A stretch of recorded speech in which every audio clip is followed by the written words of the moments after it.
ఈ అనంతమైన విశ్వంలో మనం చూసే నక్షత్రాలు, గ్యాలక్సీలు కేవలం 1% మాత్రమే. మిగిలిందంతా ఊహకందని ఒక రహస్యం.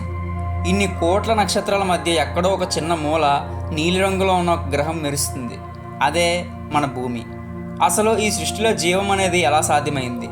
మన ఉనికి కేవలం ఒక యాదృచ్ఛికమా, లేక ఒక అద్భుతమా? సైన్స్ ప్రకారం మన విశ్వం సుమారు 13.8 బిలియన్ సంవత్సరాల క్రితం బిగ్ బ్యాంగ్తో మొదలైంది. ఈరోజు మనం మిల్కీవే గ్యాలక్సీలోనే సుమారు 100 బిలియన్లకు పైగా నక్షత్రాలు ఉన్నాయి. వీటితో పోలిస్తే మన ఉనికి ఎంత చిన్నదో అర్థం చేసుకోవచ్చు. మన సముద్రంలో ఒక ఇసుక రేణువు కంటే చాలా చిన్నవాళ్ళం.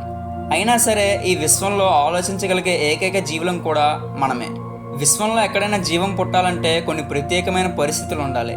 అంటే ఒక గ్రహం తమ నక్షత్రానికి దగ్గరగా ఉన్నా దూరంగా ఉన్నా జీవం పుట్టే అవకాశం ఉండదు. కానీ మన భూమి కరెక్ట్గా ఆ రెండింటి మధ్యలో ఉంది. అయితే భూమిపై మనం ప్రశాంతంగా జీవిస్తున్నామంటే దానికి కారణం మనకు తెలియకుండానే అంతరిక్షంలో కొన్ని శక్తులు మనల్ని కాపాడుతున్నాయి.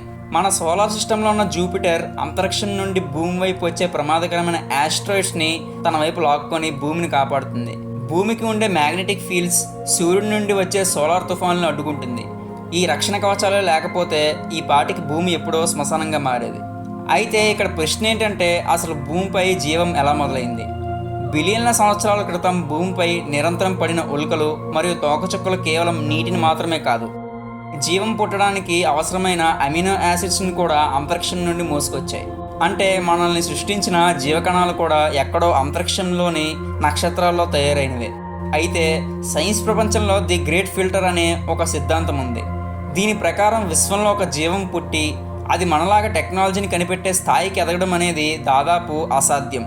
కానీ వాటన్నిటిని దాటుకొని ఈరోజు మనం ఇక్కడ నిలబడ్డామంటే మనం ఎంత అదృష్టవంతులమో అర్థం చేసుకోవచ్చు.